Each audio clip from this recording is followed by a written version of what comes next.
We begin with who's got the grit to match the voter anger out there. Republican strategist Steve Schmidt was the senior strategist to John McCain's 2008 presidential campaign. And John Howman writes for New York Magazine. Gentlemen, let me just go to you, Steve. You're the Republican here. Howman, you cover this party as well as the other party. Chris Christie, my hunch, my premise tonight.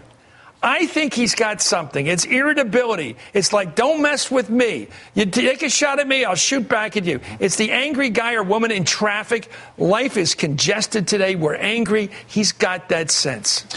He's real. He's tough. He says what he thinks. And I think the American people who, as you accurately pointed out, they're in a very bad mood. They think the country's going in the wrong direction. And they look at Washington and they see a giant weasel pack, in the Senate, in the House, politicians of both parties. He's someone who has approached the problems of his state with utter fearlessness, unafraid to take a position. And I think that people are just absolutely craving an authentic leader. Yeah. And I think that's why he's resonating. That's why I think there might be something in this for President Obama. He doesn't attack government like these yahoos do all the time. He doesn't say taxes, taxes, taxes, government, government. He says, shut up, lady. Shut up, buddy.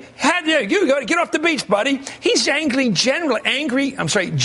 Yes. And I think, look, Steve points out it's true of Washington. I think it's true of a lot of big systems and institutions. A lot of people in America think the deck is stacked against them. They feel that way about the media. They feel like that way about Wall Street. There is this notion that it's all a rigged game. And Christie is basically kind of calling BS on that. And that is very attractive to people. More than any programmatic solution, the notion that you're kind of calling it out and saying, this is just all a charade. We need to get real here. That appeals to people in a very primal way.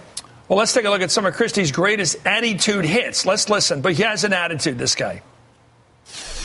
Get the hell off the beach in Asbury Park and get out.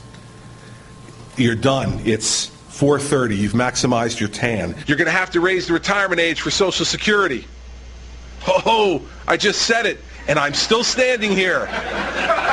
I did not vaporize into the carpeting. You don't send your children to public schools, you send them to private schools. So I was wondering why you think it's fair to be cutting school funding to public schools. Hey, Gail, you know what? First off, it's none of your business. I don't ask you where you send your kids to school. Don't bother me about where I send mine. You know, Tom, you must be the thinnest-skinned guy in America. Because you think that's a confrontational tone, then, you should really see me when I'm pissed. You got to explain this, and I'm going to be humble here for 5 minutes. Sure. You're the pros. He's from Jersey. Don't forget that. Why do people love, at least this week, this guy, the way he talks? Most people on local television, for example, say the consumer's always right. The bridge is the problem, not you. Everything's the problem but you. You're wonderful. And he's saying to the public, basically, you're part of the problem. Look, I think a lot of people are just offended and sick and tired of all the political correctness, of leaders tiptoeing around, focus grouping, polling, what do I say, or worry about offending this one, that one. He's just utterly real. Is he the original John McCain? He's got a lot of those. Before you guys got to him? He's got a lot of those. He's got a lot of those qualities. I mean, he says what he thinks. And I think that when you look at Republicans, part of the problem the party has had is the notion that we're not fighting for the little guy anymore. I mean, the Reagan Democrats, believed that Ronald Reagan, had their interests at heart. We were a party that could communicate to the CEO, but also to the guy who was sweeping the floor.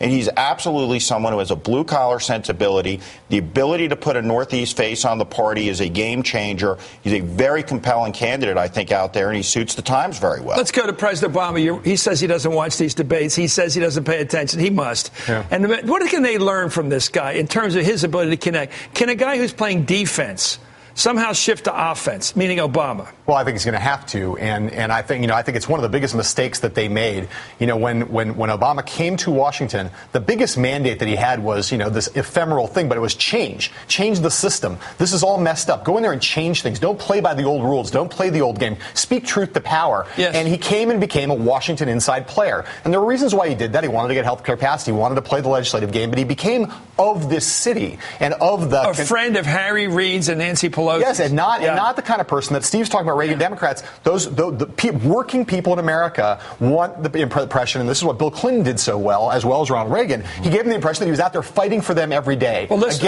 against all the things arrayed against them. Obama has never given them that feeling. What you just described about the president's complacent or not a compliant manner. Here's the president hovering right now around 40%, actually a bit below it. In today's Gallup poll, he stands at 39%. Now, he's been that low for a few days now.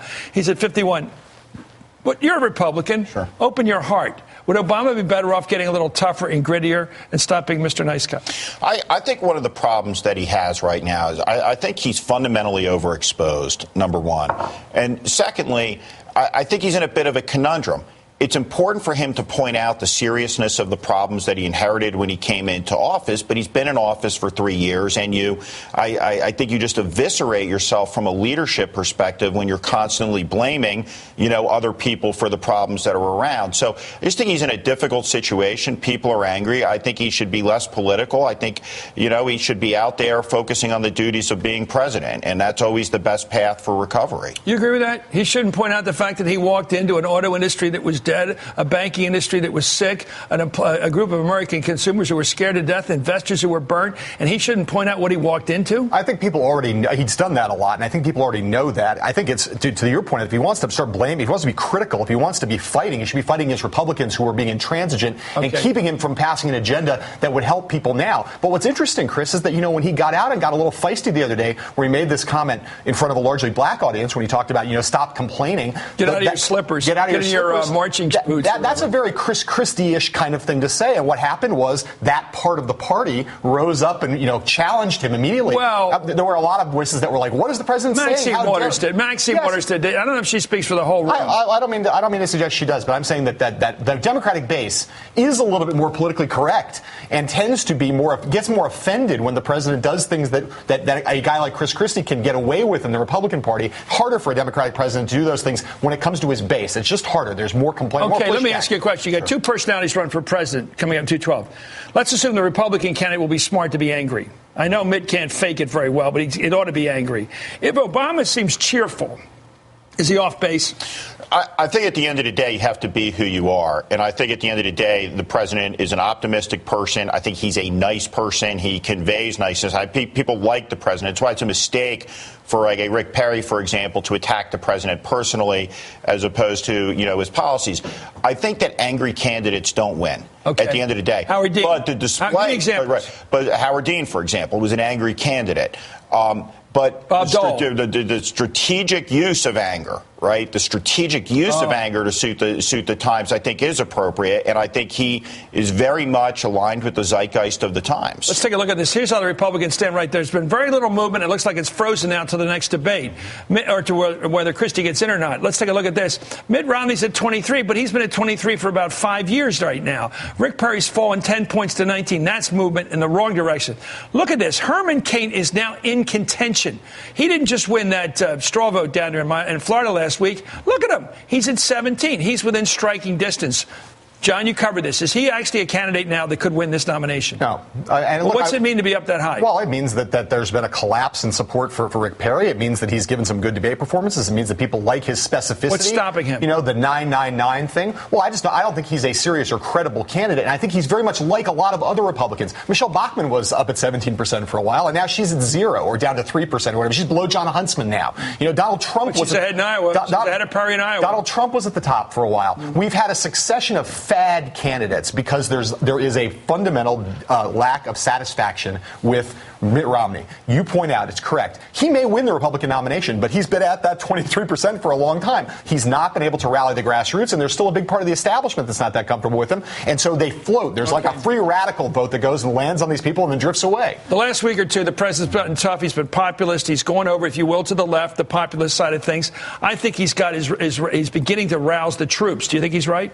Has he roused this? He's got to get above 40% before he gets to 50%. Yeah, absolutely. I think he's out there. I think he's rallying the Democratic base. There's been a lot of second guessing, hand wringing out there, and he's doing an effective job campaigning. But American elections are won in the middle of the electorate, and what's going to be interesting to see is how these messages appeal in that middle space. You, Bobby's been the last couple of weeks have been good. He's getting back in his saddle. I think because he's starting to show some of that fight. He's starting to show that feistiness. I think he's the main thing. The only thing that's going to help Barack Obama is when we get a Republican who he can focus on and can start drawing clear contrast with some individuals. Steve Schmidt, who ran the campaign for John McCain, I think he did a good job last time. I admit it. We were all rooted for you, by the way. And a lot of us in this business like John McCain a lot. Of course, he didn't think we did. We were tough on him last time. I liked Obama, but I'd say I've always liked McCain. He's still mad at me. Fine, that's the way it is. Thank you, Steve Schmidt. Thank you, John Hammond. He ought to be mad at me.